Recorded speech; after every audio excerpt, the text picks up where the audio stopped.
最近好多女仔都着旗袍去影相打卡，唔同款式着上身有唔同效果，唔知點嘅旗袍先算最靚呢？唔同年代有唔同美學標準㗎。旗袍又叫做長衫，響20世紀初就已經出現，曾經係中國女性嘅日常服裝。而喺50、60年代，演員着嘅旗袍戲服更加係當時流行服裝嘅時尚指標添。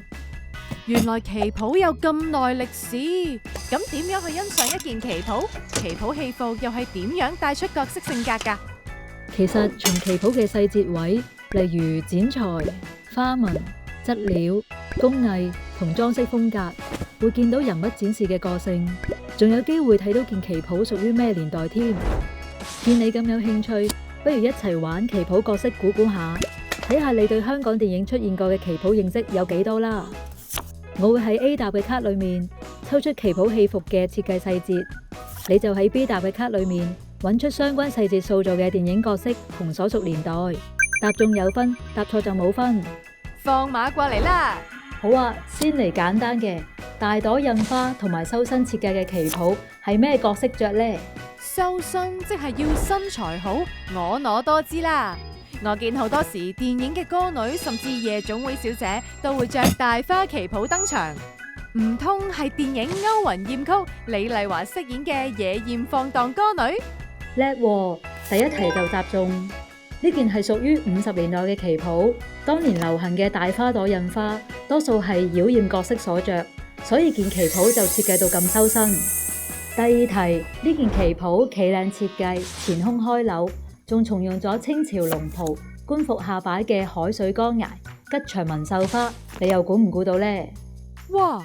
用龍袍嚟重新設計，肯定好有份量。個角色唔係娘娘就係少奶奶啦。我估係《新紅樓夢》入面羅蘭飾演賈家少奶奶王熙鳳所着。啱啦，呢種傳統得嚟加少少變奏嘅設計，感覺高貴，仲顯出角色幹練同掌握大權嘅特質。今題難少少，呢套旗袍用咗西式短袖設計，有胸紮、腰紮同紮下擺，你估下係邊個角色？我估係蜜月，石慧飾演陳玉冰呢個角色所着。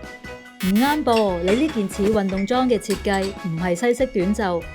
答案係藍與黑，林黛飾演嘅歌女唐琪喺表演時所着嘅。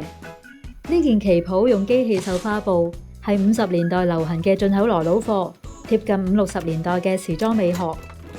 胸紮、腰紮設計令演員身材更玲瓏浮凸，凸顯咗風塵女子嘅角色。而一列9對布褸就呼應咗電影抗戰背景。繡花亦安排喺兩側同埋肩袖位，增添咗淡雅氣質。原來戲服設計可以咁樣配搭㗎，犀利！下一套旗袍剪裁冇胸紮又冇腰紮，布料比較軟，感覺最新。估下係咩年代？同邊位演員着過？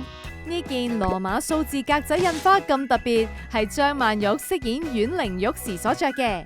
30年代嘅人會唔戴胸圍，令旗袍睇落更平面。就好似呢款有垂感嘅軟身料旗袍咁，當時仲流行喺入面着厚垂嘅底裙，呢種配襯風格可以托出骨架，展示高挑嘅身形。係啊，當時導演關錦鵬同美術組花時間喺上海搜集資料，俾香港師傅作參考設計㗎。所以旗袍戲服同時尚潮流、電影故事，仲有演員角色之間嘅聯繫係密不可分㗎。明白晒。今集時間又差唔多啦，下集同大家分享更多流行文化啦，拜拜。